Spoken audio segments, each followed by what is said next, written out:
वो ज़बरदस्ती मेरे साथ सेक्स करने की कोशिश करते हैं। ये घर की बात है, दबा के रखो, ज़्यादा इसको बाहर फैलाने की ज़रूरत नहीं है, नहीं तो जैसे हिसार में केसेस हो रहे हैं ना, ज़िंदा जला देंगे, वो वाला केस होगा तुम्हारे साथ। हस्बैंड मेरे बोलते हैं कि हमारे ख़ानदान में बहुत आम चीज़ है ये। इनकी बेटी के खिलाफ कैलकटा से एफआईआर कटा हुआ है, जिसमें 406, 420 ऐसी धाराएं लगी हुई हैं। जी सर, अकॉर्डिंग टू लॉ हम उनको जैसे भी बुलाते हैं वैसे बुलाया है, नोटिस दिया गया है, आज की डेट दी हुई है और एसीपी साहब की तस्दीक होगी अब। लेकिन जब लड़के को पता चलता है कि मेरे फादर गवर्नमेंट में है एंड मेरे घर में मोस्टली पुलिस में है, एसीपी वगैरह हैं, तो इन लोगों को, ये लोग मेरे पास आते हैं और बोलते हैं कि आप एफआईआर हमारी क्वैश करा दीजिए, हमारी कुछ मदद कीजिए जो इनकी बेटी के खिलाफ है। ये एक वाक्य था। महाभारत का काल था जब दुशासन ने द्रौपदी की साड़ी खींची थी और सारे धर्मात्मा सभा में बैठे हुए थे। तब भगवान कृष्ण आए थे द्रौपदी की लाज बचाने को। वो महाभारत का काल था और आज का काल बेटी बचाओ काल है। मगर द्रौपदी की साड़ी तब भी न खींचने से रुकी थी और द्रौपदी की साड़ी आज भी नहीं रुक रही है। ये बात आज हम इसलिए बता रहे हैं क्योंकि एक दर्द भरी दास्तान है। खबर लंबी है, खबर को अंत तक देखिएगा। उसके बाद में आपने हम ये फैसला आज आपके ऊपर छोड़ेंगे कि इस खबर के अंदर दुशासन कौन है। फैसला आपको करना है। बात है एक युवती की है, पीड़ित युवती की कहानी है ये। ऑनलाइन मैरिज ब्यूरो यानी शादी.com पे जा करके रिश्ता पक्का होता है। एक बाप का सपना होता है कि मेरी बच्ची की शादी एक अच्छी हो जाए और उस अच्छे परिवार के चक्कर में ये शादी हुई। बाप को जब शादी रिश्ता फाइनल हुआ, ऑनलाइन प्लेटफॉर्म पे जा करके रिश्ता देखा गया, लड़का देखा गया, लड़के के बारे में तहकीकात हुई, कुछ जानकारी जुटाएगी तो लगा कि ये लड़की के लिए योग्यतम लड़का है। बात आगे बढ़ी, धीरे धीरे सगाई हुई, रोका हुआ। रोके के वक्त में ही बाप के मन में कहीं ना कहीं शक गहरा गया कि ये रिश्ता कहीं ना कहीं हम उस ऐसे दलदल में फंस गए हैं कि ये भविष्य में हमारे परिवार के लिए नुकसानदायी साबित होगा। मगर जब उसने अपनी बेटी का चेहरा देखा तब शायद वो उस प्यार में ऐसा उलझ गया कि उस दलदल में भी जाने के लिए बैंक से 18-20 लाख रुपए का लोन ले लिया गया। यानी कि लगभग शादी में जो खर्चा हुआ वो 50 लाख रुपए से ज्यादा खर्चा हो गया। और ये बात कोई आम इंसान की बात नहीं है।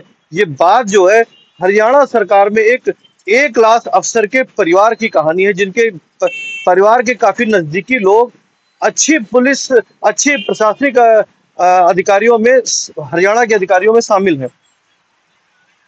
मगर ये दर्दनाक घटना को, शादी हो गई, शादी के बाद में लड़के पक्ष वालों ने लड़की पक्ष वालों को लूटना शुरू कर दिया। ये जैसा कि आरोप प्रत्यारोप पीड़ित परिवार की तरफ से हमारे कैमरे पर लगाए गए हैं। अब सच क्या है और झूठ क्या है, इसका फैसला तो पुलिस प्रशासन को करना है। पुलिस प्रशासन का कहना है इस पूरे मामले को लेकर कि तहकीकात जारी है। मगर सवाल के घेरे में पुलिस प्रशासन भी है। आखिर ये तहकीकात कब तक जारी रहेगी? शिकायत दर्ज कराए हुए लगभग 1.5 से 2 महीने का वक्त हो चुका है, मगर जांच कब तक जारी रहेगी? इस जांच के दौरान, शिकायत के दौरान पीड़ित परिवार ने 3 थानों के चक्कर लगाए हैं। वो हरियाणा की हिसार थाने में भी उन्होंने शिकायत दी, पंजाब के धकौली थाने में भी शिकायत दी और अब हरियाणा के पंचकुला थाने में शिकायत दे रखी गई है। दहेज एक्ट के साथ साथ शारीरिक उत्पीड़न की भी शिकायत दर्ज है। आरोपी खुलेआम घूम रहे हैं। यानी कि बीते कल की अगर बात करें तो पंचकुला के महिला पुलिस थाने में भी आरोपी पहुंचे हुए थे, बैठे हुए थे, जिसकी स्क्रीन पर आपके तस्वीरें लगाई जा रही हैं। मगर पुलिस ने जांच जारी है के नाम पर आरोपियों को नहीं पकड़ा, जबकि आरोप इतने गंभीर है कि आरोपियों की गिरफ्तारी तो मौके पर तुरंत होनी चाहिए। मगर अब ये जांच किस तरीके से जारी है, ये भी एक सोचने का विषय है। और हम अपने दर्शकों से इस बात की अपील करेंगे, अपेक्षा रखेंगे कि कमेंट के माध्यम से, इस खबर में कमेंट के माध्यम से बताएं कि आखिर पुलिस की जांच किस दिशा में जारी है और किस तरीके की ये जांच है जो पुलिस आरोपियों को नहीं गिरफ्तार कर रही है।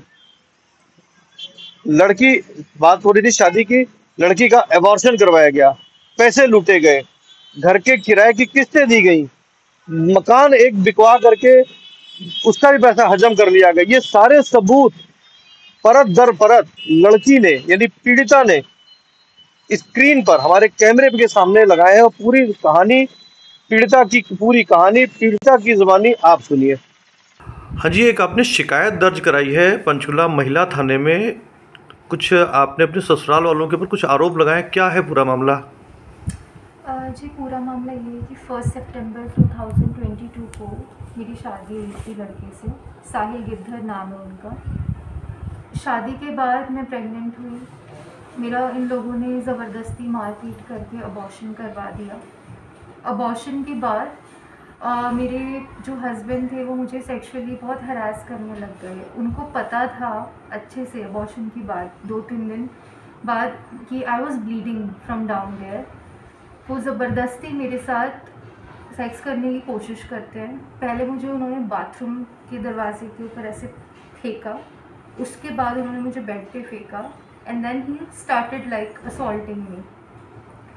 ये चीज़ मैंने अपनी मदर इन लॉ से डिस्कस किया कि ऐसे से हो रहा है। There was no action. वो घर की बड़ी थी, वो कुछ कर सकती थी। There was no action from her side. उसके बाद इन्होंने मेरे साथ ओरली चीज़ें करी, अननेचुरल चीज़ें इन्होंने करने की कोशिश करी है मेरे साथ। ये सब चीज़ें मैंने अपनी मदर इन लॉ को बताया। उन्होंने बस मुझे यही आंसर दिया, ये घर की बात है, दबा के रखो, ज़्यादा इसको बाहर फैलाने की ज़रूरत नहीं है, नहीं तो जैसे हिसार में केसेस हो रहे हैं ना, जिंदा जला देंगे, वो वाला केस होगा तुम्हारे साथ। ये सारी बातें मेरे ससुर सुन रहे थे अच्छे से, ही वॉज लिसनिंग बाहर से। अब उनको ये था कि हस्बैंड ही इज़्ज़त नहीं कर रहा तो घर का कोई और मेरी इज़्ज़त क्यों करेगा। तो ये करीब 14 या 15 अक्टूबर की बात है। मैं वर्क फ्रॉम होम कर रही थी। मेरे जो ससुर हैं 209 PLA हिसार में, जिनका मकान कंस्ट्रक्शन अभी अंडर कंस्ट्रक्शन है, वो मकान देखकर वो आए थे, घर आए थे, किराए का घर 243 PLA हिसार। और वो मुझे आते ही कहते कि चाय बनाओ। मैं अपना लैपटॉप बंद करके, I was in a meeting that time, मैं अपनी मीटिंग छोड़ के लैपटॉप बंद करके मैं किचन में जाती हूँ चाय बनाने के लिए। पीछे से मेरे ससुर आते हैं, आते ऐसे मुझे उन्होंने ऐसे टच किया एंड इसी टच के अंदर उन्होंने मुझे काइंड ऑफ पिंच टाइप, जैसे पेन जैसे कहते हैं ना, वो चीज़ करी और बोलते हैं अरे तुम लाल चाय क्यों बना रही हो, तुम जाट हो, जाटों में लाल चाय पीते हैं, पंजाबियों में सफ़ेद चाय पीते हैं, मैं चाय बनाना सिखाता हूँ। ऐसे करके उन्होंने मुझे ब्रेस्ट पे मेरे पिंच किया। ये चीज़ देख के मैं बहुत वो थी, मुझे समझ नहीं आ रहा था हुआ क्या है। मैंने अपने हस्बैंड से डिस्कस करी ये चीज़ कि मेरे साथ ऐसे किया है। हस्बैंड मेरे बोलते हैं कि हमारे ख़ानदान में बहुत आम चीज़ है ये, और वो मुझे एग्जाम्पल देने लग जाते हैं। उन्हीं के ख़ानदान में डॉली भाभी हैं, डॉली गाखर, उनका अफेयर चल रहा है शुभम चोपड़ा, उन्हीं के ख़ानदान में। तो ही इज़ लाइक कि ये इनको देख लो, इनसे कुछ सीखो, ये क्या कुछ बोलती हैं, तुम इनके जैसे क्यों नहीं बन सकती। This is an incident of a sexual assault that happened with me, मेरे हस्बैंड एंड मेरे फादर इन लॉ ने किया, जिनकी मैं इतनी, अपने फादर से ज़्यादा मैंने उनकी इज़्ज़त करी है। उन्होंने मेरे साथ ये चीज़ करी है। इस चीज़ को भी ठीक है मैंने साइड में रखा, घर बसाने की बहुत कोशिश किया मैंने।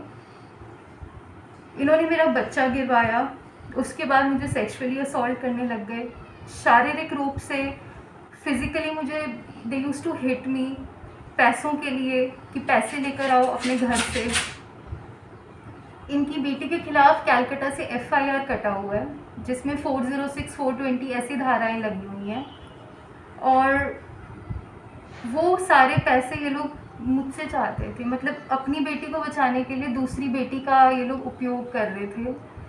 और मेरे फादर गवर्नमेंट में हैं, तो उनसे ये बोला गया कि आपकी गवर्नमेंट में कॉन्टैक्ट्स होंगे, आप हमारी FIR की कुछ मदद कीजिए जो इनकी बेटी के ख़िलाफ़ है, जिसमें इनकी बेटी ने करीबन 20 से 30 लाख का फ्रॉड किया हुआ है। 4 महीने की मेरी शादी थी। उस दौरान मुझे ऐसी ऐसी गोलियां इन लोगों ने दी हैं, मुझे खुद होश ही नहीं रहता था, मुझे मोस्ट ऑफ द टाइम तो होश भी नहीं रहता था। ये कुछ रिपोर्ट्स, मैं जब घर से भागी थी, ये कुछ रिपोर्ट्स मैंने उठाई थी वहाँ से। ये मेरी अबॉर्शन की रिपोर्ट है। ये जो ज़बरदस्ती मुझसे अबॉर्शन करवाया गया था, 5 वीक्स का बेबी था मेरे पेट में। मेरा अल्ट्रासाउंड वगैरह सब कुछ ये लोग जो भी करवा रहे थे, ये लोग अपने सब जान पहचान के लोगों से करवा रहे थे। राजू गिरधर करके वीकी न्यूरो में कोई मैनेजमेंट में बंदा है इनका, वो उससे ये सारी खबर ले रहे थे ये लोग। जब मेरी हालत ख़राब होने लग गई, मुझे 21 तारीख को गोलियां खिलवाई गई, उसके बाद 8 तारीख को फिर से गोलियां खिलवाई गई, उसके बाद डॉक्टर ने बोला था 26 को फिर से आना। ये मुझे लेकर नहीं जाते हैं डर के मारे कि मैं वहाँ पे कुछ बोल ना दूँ। इस दौरान मैं मिड अक्टूबर तक सर बीमार रही हूँ। उसके बाद मुझे जॉन्डिस, डेंगू हो जाता है। डेंगू के टाइम पे मेरा फ्लैट था, मेरे नाम पे एक फ्लैट था, मुझे वो बेचने के लिए प्रेशराइज़ करा इन लोगों ने। वो करीबन 27 से 30 लाख के बीच में बिकना था। उसमें से कुछ पेमेंट कैश में हुई थी, वो सारी पेमेंट मेरे हस्बैंड ने ले ली मुझसे। वो खुद ही गए थे डील करने, साइन भी वो मेरे करके आए हैं उसमें, और वो सारी पेमेंट उन्होंने ले ली। और इस दौरान मुझे डेंगू जॉन्डिस था। ये कुछ रिपोर्ट्स हैं, आप यहाँ पे देख सकते हैं। माई SGPT लेवल इज़ दिस 2530। 4 दिसंबर तक की बात है ये। मुझे नवंबर से डेंगू शुरू हो गया था, बट ये लोग मुझे हॉस्पिटल नहीं लेके जाते हैं। यहाँ पे 2689 SG होती है मेरा। हॉस्पिटल मुझे तब लेके जाया जाता है जब बिल्कुल मैं मरने की स्थिति में हो गई थी। डेंगू जॉन्डिस, इस दौरान मुझे शादी में नचवाया गया, ठंड के मौसम में मुझे नचवाया मेरी मदर इन लॉ ने, छोटा ब्लाउज पहनवा के। उसके बाद ये कुछ चैट्स मैंने निकाली हैं एज अ प्रूफ। 27 अक्टूबर को मेरे साथ मारपीट होती है। मारपीट करके मेरे हस्बैंड करीबन 7:30-8 बजे के करीब घर से चले जाते हैं और चैट के थ्रू मेरे से बात करते हैं कि कुछ भी आया क्या तुम्हारे घर से, और जिसमें मैं बोलती हूँ कि तुमने बोला तो था कि रस्मों से मेरा कोई दिक्कत नहीं होगी। मेरे फादर ने करीबन 55-60 लाख का खर्चा किया था इस शादी पे, विच इंक्लूडेड बैंक्वेट्स बुक करवाना इनकी रिक्वायरमेंट्स के बेसिस पे। ये सब चीज़ें हाईजैक कर लेते थे। इनकी पसंद को आगे रख के मेरे पेरेंट्स ने सारी चीज़ें करी। सारे ये लोग खर्चा हमारा करवाते रहे। हम रस्मों के नाम पे इन लोगों ने हमसे गहनों की डिमांड करी है, हमने वो तक दिए। अभी सिचुएशन ये आ गई थी, मुझे अपने पेरेंट्स तक से भी बात नहीं किया देने जा रहा था। 2 जनवरी को रोते रोते मैं अपनी मम्मा को फ़ोन करती हूँ कि मम्मा प्लीज़ ले जाओ मुझसे नहीं हो रहा। और मेरी मम्मी आती हैं, मेरी माँ के सामने मेरे साथ मारपीट हो रही थी उस दिन। मम्मा आते हैं, मेरी जो सिस्टर इन लॉ है काम्या कालरा, वो अटैक करती है मेरी मदर पे, मुझ पे, चिल्लाते हुए कुछ नहीं तुमने सिखाया अपनी लड़की को, हमें वही चीज़ है। पैसे के लिए ये लोग दबाव करे जा रहे थे बीमारी की हालत में। उस टाइम पे भी मुझे बुखार था। मुझे उस टाइम पे ये बोला गया डिवोर्स के कागज़ों पे साइन करो। मेरा सारा गोल्ड, मेरा सारा जो जितना भी प्रेशियस चीज़ था, मुझसे बिल्स तक भरवाए गए। ये कुछ स्टेटमेंट्स मैंने अपने बैंक से निकाली हैं। शादी के बाद मेरी सेविंग्स में से करीब 4 से 5 लाख रुपए तो लड़के ने मुझसे ले रखे हैं। ये सारे प्रूफ्स हैं उस चीज़ के। अपनी बहन को, अपनी मम्मी को ज्वेलरी दिलाता था ये लड़का मेरे ही पैसों से, और मुझे ये बोल के कि तुम्हारे घर वालों ने हमें इनफ पैसे नहीं दिए तो तुम ये चीज़ पूरा करो। तो 2 जनवरी को जब ये सब हो रहा होता है ना मेरे घर में, ऑलरेडी मेंटली इतनी ज़्यादा डिप्रेस थी because of physical, emotional, sexual level पे जो मेरे साथ चीज़ें हुई हैं। और उसके बाद 2 जनवरी को मेरी तबीयत ख़राब हो जाती है मुझे आईसीयू में भर्ती करवाया और आईसीयू में ये वीके न्यूरो ट्रॉमा सेंटर ही मुझे लेके जाते हैं जहाँ पे राजू गिरधर है। वहाँ से मेरे पेरेंट्स को निकलवा दिया जाता है मैनेजमेंट के थ्रू।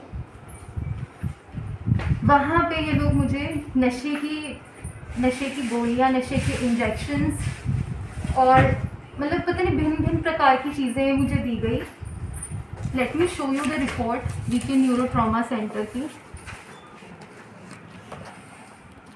5 तारीख को शाम को मैंने ज़िद करके डिस्चार्ज लिया। मुझे ये मेडिसिन वहाँ से दिलवाई गई थी, लेविट्रासेटम। दिस इज़ एन एपिलेप्सी का मेडिसिन। साथ ही साथ इसके साथ कुछ नशे की भी गोलियाँ हैं। मुझे ये क्लेम किया गया कि मुझे मिर्गी के दौरे आते हैं, which is never the case. मुझे कुछ मिर्गी नहीं है, कुछ नहीं है मुझे। And just to prove that, मतलब ये सब चीज़ें पारस हॉस्पिटल में मैंने इलाज करवाया था अपना। एंड आप मेरी यहाँ पे रिपोर्ट देख सकते हैं। This is a normal EEG, मुझे कोई एपिलेप्सी नहीं है। डॉक्टर ने मुझे बस इतना बताया कि मुझे मेंटली इतना ज़्यादा इन लोगों ने एब्यूज़ करा है, उस वजह से मैं स्थिति में ही नहीं थी। मुझे पैनिक अटैक्स आने लग जाते थे। मुझे रेफ़र किया गया डॉक्टर कृति आनंद को, which she is a psychiatrist. उन्होंने भी सेम यही चीज़ रिपोर्ट में लिखी है, that I need mental counseling and I was abused.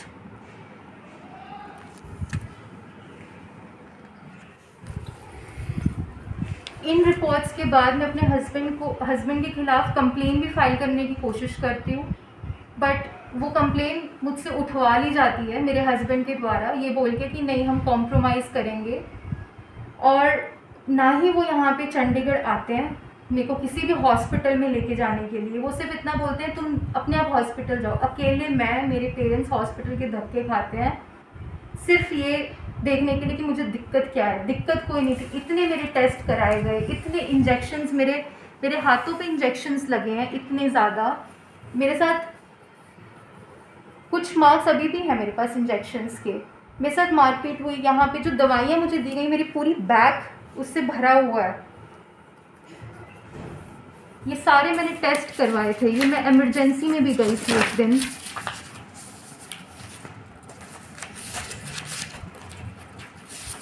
मुझे मेरे इस साइड बहुत ज़्यादा एक्यूट पेन था। Again that was because of the wrong medicine और प्रॉपर खाना ना मिलने की वजह से मेरी ये सुकड़ गई थी। मेरा इलाज चला है जहाँ पे मैं, आप देख सकते हैं हर दिन 23 तारीख, 23 जनवरी, उसके बाद 31 जनवरी, उसके बाद 25 जनवरी। आप ये सारी रिपोर्ट्स देख सकते हैं। सिर्फ मैंने हॉस्पिटल के धक्के खाए हैं और इस दौरान ना ही मुझे मेरे हस्बैंड सपोर्ट करते हैं।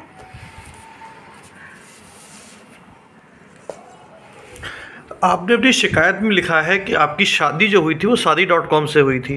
हाँ जी। और शादी के बाद में ये सारा इंसिडेंट शुरू हुआ या शादी के पहले से, मतलब जब शादी आपकी फाइनल हुई तो उसके पहले भी कुछ इंसिडेंट हुआ था? शादी के पहले जब आपकी मतलब शादी.com पे आपने अपनी प्रोफाइल बनाई और उसके बाद में भी इंसिडेंट शुरू हुआ था या शादी के होने के बाद ही सारी बातें शुरू हुई? शादी से पहले भी काफ़ी वाक़ये हुए थे मेरे साथ। शादी से पहले फर्स्ट थिंग वाज रोके के टाइम पे जैसे मैं लड़के से शादी.com के थ्रू मिली थी। लड़का यहाँ पे बाकायदा मुझसे मिलने आता है। मैं अपने पेरेंट्स को बातें बताती हूँ, मम्मा ऐसे लड़का है जो भी है। लड़का अपने पेरेंट्स को डिस्क्लोज़ करता है नहीं करता मुझे आइडिया नहीं था उस टाइम पे, बट मुझे यही बोला गया कि मैंने डिस्क्लोज़ कर रखा। साथ ही साथ वो एक और लड़की दीक्षा कामरा करके लड़की है, 30 लाख कमाती है साल का, मुझे ये बोला गया। उससे भी मिलने गया था लड़का अपने पेरेंट्स के साथ। लेकिन जब लड़के को पता चलता है कि मेरे फादर गवर्नमेंट में हैं एंड मेरे घर में मोस्टली पुलिस में है, एसीपी वगैरह हैं, तो इन लोगों को ये लोग मेरे पास आते हैं और बोलते हैं कि आप FIR हमारी क्वैश करा दीजिए, हमारी कुछ मदद कीजिए जो इनकी बेटी के ख़िलाफ़ है। ये एक वाक़या था। उसके बाद जैसे ही फैमिली पिक्चर में आ जाता है इनकी डिमांड शुरू हो जाती है। बर्थडे वाले दिन लड़का मुझे अपने घर लेके जाता है। वहाँ पे मुझसे लिस्ट बनवाई जाती है रस्मों के नाम पे कि हमारे में इतने गहने, 31 किलो मिठाई, इतना चांदी का सिक्का, ये सब दिया जाएगा। वो डिमांड्स भी हम पूरी करते हैं इनकी, क्योंकि रस्मों के नाम पे वो चीज़ें मांगी गई थी हम लोगों से। हम लोग फंक्शन घर पे करवाना चाहते थे, बट लड़का यहाँ पे आके मुझे साथ लेके सनबीम प्रीमियम, चंडीगढ़ में जितने भी अच्छे होटल्स हैं, बैंक्वेट हॉल है, वहाँ पे लेके जाता है, सनबीम प्रीमियम फाइनल करवाता है पेमेंट्स जो। तो हमने, वो लड़के ने सारी पेमेंट्स मुझसे करवा रखी हैं। शादी से पहले भी जैसे जब ये रोका ये सब हो रहा था तो लड़के ने मुझे झांसे में लेके मेरे साथ शारीरिक संबंध भी बनाए। एंड अभी आई एम अफ्रेड कि उसके पास मेरी कुछ फ़ोटोज़ वगैरह भी होंगी फॉर श्योर, क्योंकि मैं उसका जब फ़ोन एक बार शादी के बाद में उसके फ़ोन में ऐसी देख रही थी तो मुझे शादी से काफ़ी 2017 में किसी लड़की की फ़ोटो और कुछ चैट्स वगैरह भी मिली। तो आई एम जस्ट थिंकिंग कि उसके पास मेरी भी फ़ोटोज़ हैं शादी से पहले की भी। एंड शादी के बाद मैं कुछ टाइम, मतलब मैं बेहोश हो जाती थी क्योंकि दवाइयाँ वगैरह मुझे दे रहे थे और मेरी तबीयत ठीक नहीं आ रही थी 4 महीनों के लिए।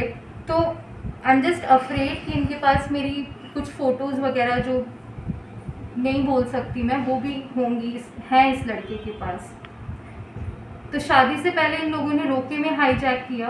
रोके के बाद सगाई होती है, तो सगाई में ये लोग हमको बोलते हैं जितना भी गोल्ड है जो हमारी साइड से इनके ख़ानदान को जाएगा वो सारा कैमरा के सामने ना दें, छुपा के दें, खुश, क्योंकि माँ बाप ये चीज़ खुश होकर अपनी बेटी को देते हैं। मुझे ये तक बोला गया अगर लड़की दीक्षा कामरा के साथ उसकी शादी होती तो उसको दहेज में गाड़ी तक दी जाती। यहाँ पर उसको दहेज में मेरी गाड़ी दी गई जिसकी कीमत सिर्फ 9-10 लाख रुपए थी।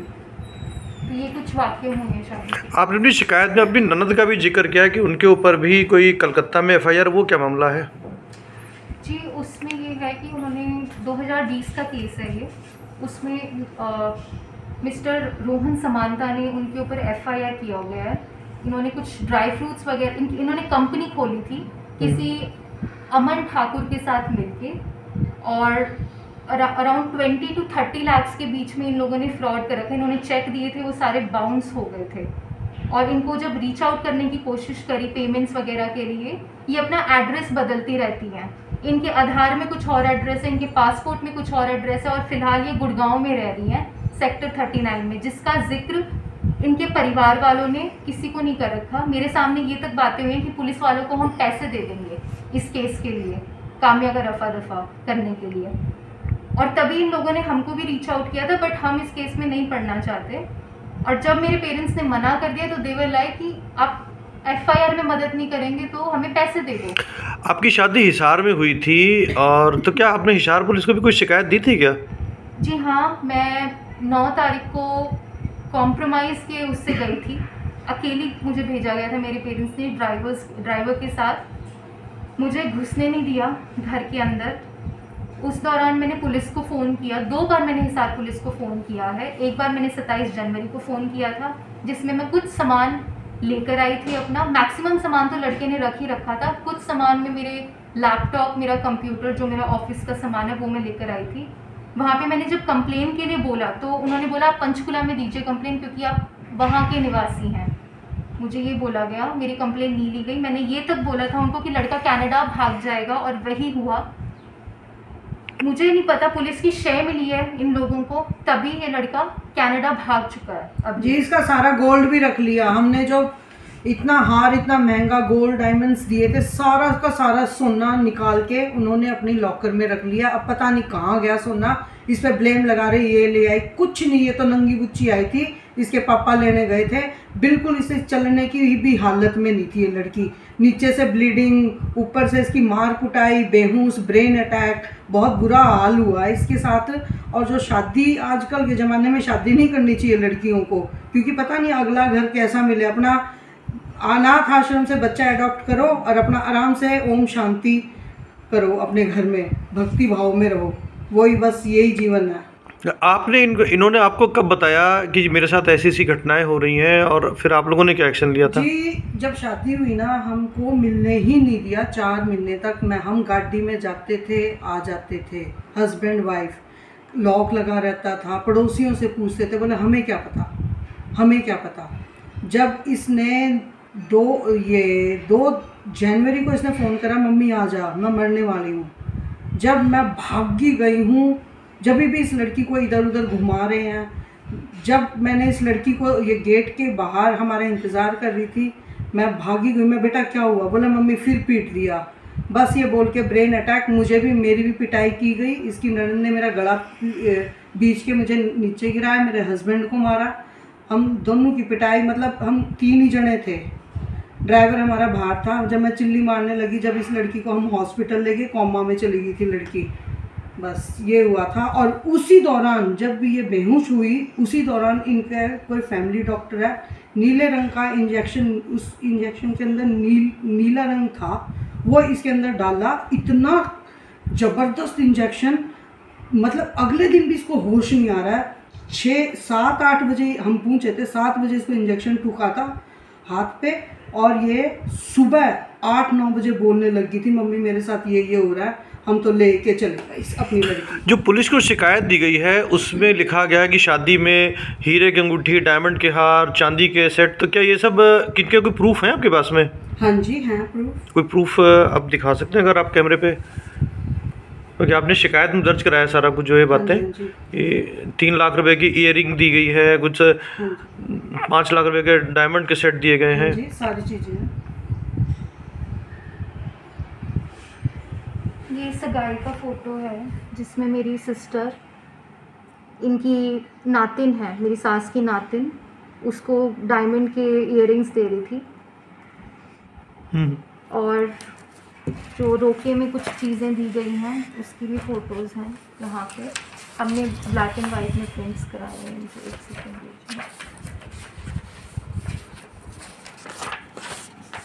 ये आप देख सकते हैं सोने का। ये देखिए, ये जो सूट है इसमें हर उसमें लिफाफा दिया जा रहा है।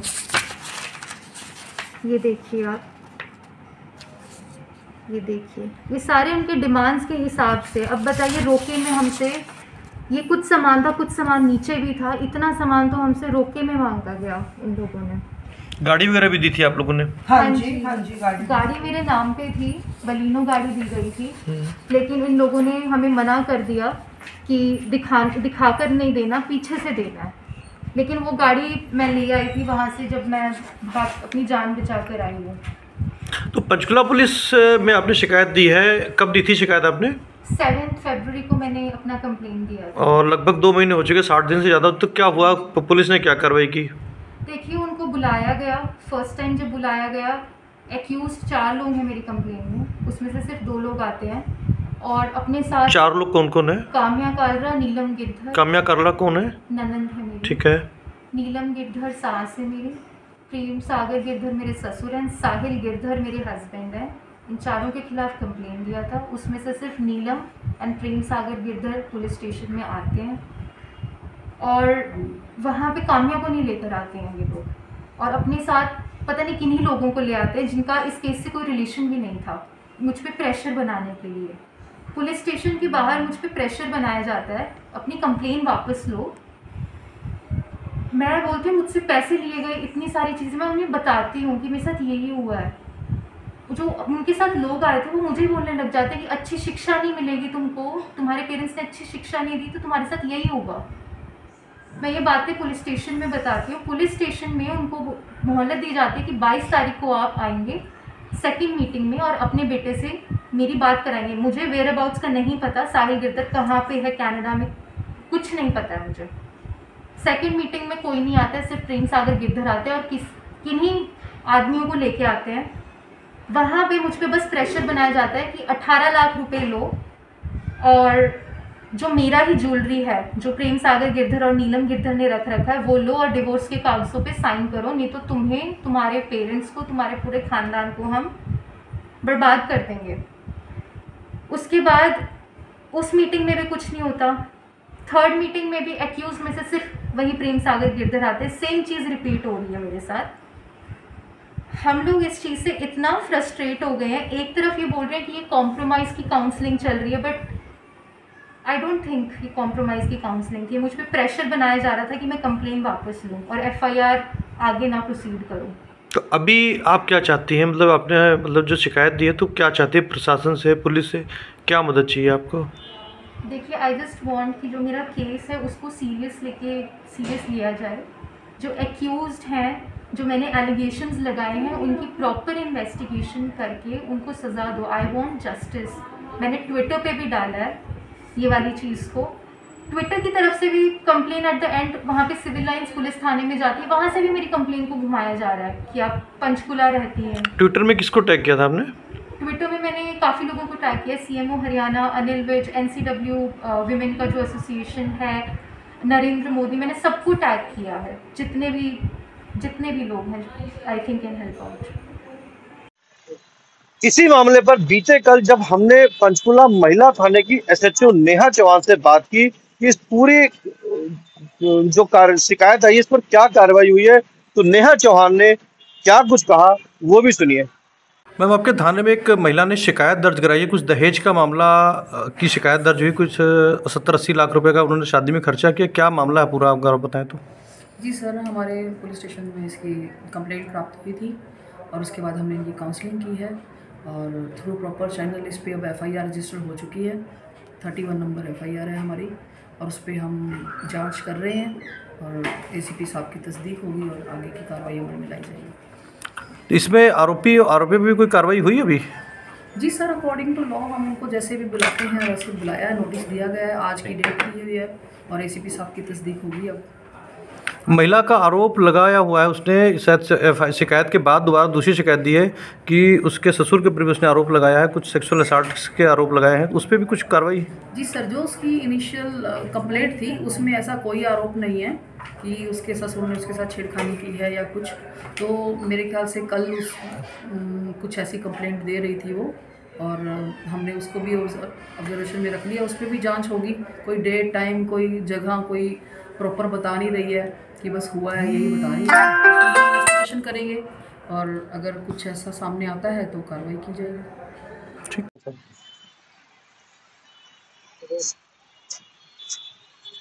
इस पूरी कहानी को सुनने के बाद हमारी दर्शकों से अपील रहेगी कि कमेंट जरूर करें, खबर को शेयर करें ना करें, कमेंट करके बताएं कि आखिर इस पूरी कहानी में दुर्योधन कौन है, दुशासन कौन है और श्री कृष्ण कौन है। और इससे भी बड़ी चेतावनी उन लोगों के लिए है जो एक सामाजिक ताना बाना को छोड़ करके, एक सामाजिक ताना बाना बनाया गया था परिवार में रिश्ते को जोड़ने के लिए, उसको छोड़ करके कहीं ना कहीं ऑनलाइन प्लेटफॉर्म पर शादी करने की बात सोचते हैं, उनके लिए भी एक चेतावनी भरी एक खबर हो सकती है। तो ध्यान से इस खबर को देखें। आपने सुन ली होगी, खबर पे कमेंट करें, खबर को शेयर जरूर करें।